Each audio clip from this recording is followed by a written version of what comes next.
is Jason Roscoe. I work for Ultimate Air, manufacturer of the RecoupAerator. I want to cover the topic of, I want to talk about how much ventilation air do I need.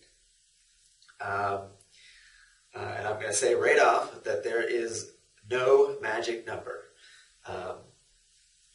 There are recommendations. Only two that I want to talk about. ASHRAE 62.2 is the United States recommendation, continuous recommendation, low-rise ventilation rate. So basically, what they recommend is 0.01 CFM per square foot plus the number of bedrooms plus 1 times 7.5 CFM. Okay, so basically they're trying to attribute 7.5 CFM per person. If you think about that, you got the number of bedrooms plus 1, so they assume that the master bedroom is going to have 2.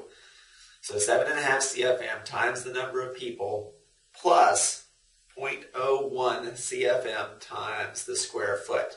So if you look at 1,500 square foot, that's going to be 15 CFM, plus 7.5 times the number of bedrooms. If it's 2 bedroom, you're looking at 3 times 7.5. So that will establish a continuous recommended ventilation rate, low-rise residential United States. Now, that is most likely going to be picked up by individual state building codes over the next few years. California has already picked it up as its ventilation building code. And I said that will be the backbone of most likely ventilation in the U.S. Now, individual states such as Minnesota have their own ventilation codes, and they can make up their own ventilation codes. Now, the other driving point of how much ventilation do I need usually boils down to 0.3 air changes per hour. I want to achieve, or the recommendation would be to achieve 0.3 air changes per hour given the interior volume of the space that you're trying to ventilate.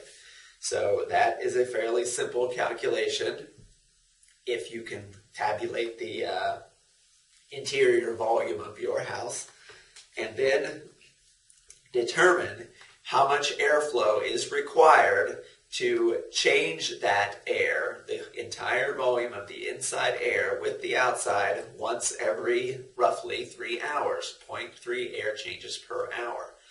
So what do I recommend? I generally do those two numbers, the ASHRAE number and the 0.3. I mean, it could be 0.25 to 0.35, but I usually try to hit 0.3 air changes per hour and the ASHRAE number. The ASHRAE number is generally going to be lower. The 0.3 air change per hour number is going to be higher, and I say that is the ventilation that you should be able to deliver. And with the RecoupAerator from 30 to 200 CFM, we are generally able to service a house up to 3,500 square feet with the 0.3 ACH number versus 5,000 to 6,000 square feet if you were to do the ASHRAE number. So, how many units do I need? If I've got over a 5,000 square foot house, I would probably say you're going to need 2 RecoupAerators. If you've got under that, 1 would probably do it. But again, there is no magic to this. There's no magic number that says, if I have this ventilation rate, I'm going to be sick this much less. If I have this ventilation rate, my nose is going to run this much less. If I have this ventilation rate, I'm going to sleep better. All of these things are what we're trying to achieve with indoor air quality and mechanical ventilation. And I wish I had the number for you, but all that we have right now are these recommendations. You personally might suffer more from allergies. You might require a higher ventilation rate than this. All of these other factors you want to take into account when you decide what is the ventilation rate that I need. And like I said, I recommend that you hit that low number, but you have the capacity to go higher, and you yourself are going to have to determine what that ventilation rate is as you live in the house.